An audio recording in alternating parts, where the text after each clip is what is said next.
सर्वात मोठी बातमी महाविकास आघाडीमधील अनेक दिग्गज नेत्यांनी विधानसभा निवडणुकीनंतर महायुतीमध्ये प्रवेश केला आहे। मात्र आता राजकीय वर्तुळातून मोठी बातमी समोर येत आहे। ती म्हणजे शिवसेना शिंदे गटाला राज्यात मोठा धक्का बसला आहे।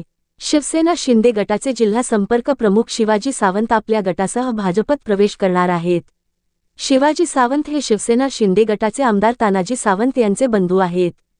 मात्र पक्षांतर्गत राजकारणाला कंटाळून शिवाजी सावंत यांनी आपल्या पदाचा राजीनामा देत भाजपात जाण्याचा निर्णय घेतला आहे। येत्या 2 दिवसांत शिवाजी सावंत आपल्या समर्थकांसह भाजपमध्ये प्रवेश करणार आहेत। मुख्यमंत्री देवेंद्र फडणवीस काल सोलापूर जिल्ह्याच्या दौऱ्यावर होते, त्यावेळी शिवाजी सावंत यांनी फडणवीस यांची गुप्त भेट घेतली।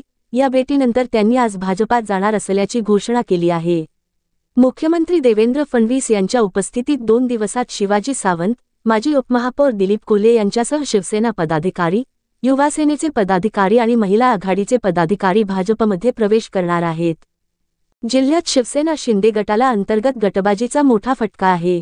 आगामी सोलापूर महानगरपालिका, पंचायत समिती आणि झेडपी निवडणुकीच्या पार्श्वभूमीवर भाजपाची सोलापूर जिल्ह्यात ताकद वाढणार आहे।